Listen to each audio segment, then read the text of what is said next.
Espresso and echoes. The bell above the cafe door sings a tired little chime as she unlocks it. The sound swallowed by the pre-dawn quiet of the city. Outside, the street is a blurred watercolor of damp concrete and sleeping storefronts, streetlights still humming pale gold. Inside, the world is hers alone. Steel counters and matte black espresso machines, gleaming glass pastry cases, the faint sweetness of yesterday's syrups, and ground beans clinging to the air. And them. They're always here before the living. "Morning," she murmurs, flipping on the first row of lights.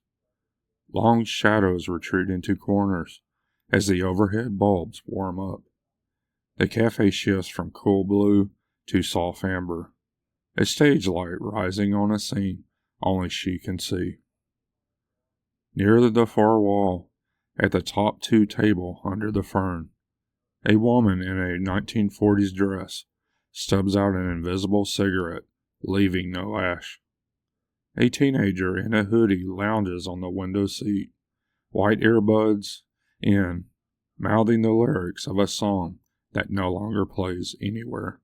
A man in a suit with a too-wide tie sits by the restroom door, checking a watch that stopped ticking 10 years ago.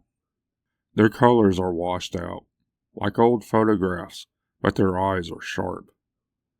"About time," the woman in the dress says. Lipstick is dark as dried blood. Her voice is soft, crackling right at the edge of hearing. "I thought you left us to the rats."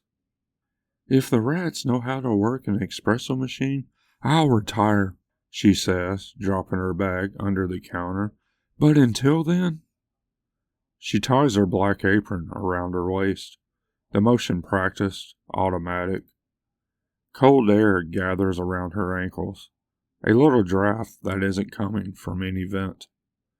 The teenager in the hoodie lifts his chin, reckoning flickering. "Hey, you got a new roast today?" She shoots him a look. "You don't drink coffee anymore, remember?" He grimaces like it's a fresh insult. "Right, dead, still rude." She smiles despite herself. The dead are like that, clinging to their habits, their routines, the versions of themselves they liked best. It's why they haunt spots like this, a place they came when they were breathing. She starts the morning checklist, grinder on, water line checked, milk jugs filled, syrup pumps wiped clean. The machine hisses to life with a sound like a dragon clearing its throat, steam rising in curls that catch the light. As she works, they drift closer. The suit and tie man hovers near the tip jar, fingers twitching like he wants to straighten it. The woman in the dress glides along the bar, trailing cold air, eyes tracking her every movement. The boy with the hoodie taps phantom fingers along the glass display, following the pattern of pastries he can't taste. "How many new ones last night?" she asked, adjusting the grinder's dial. "2, the woman says. "The old kind. The kind that don't know they're dead yet." The barista pauses, her hand resting on the espresso machine's portafilter. "Where?" The woman tilts her head toward the back corner, where the cafe's little reading nook sits. Dark blue armchairs, a bookshelf, a low table. At first, she sees nothing.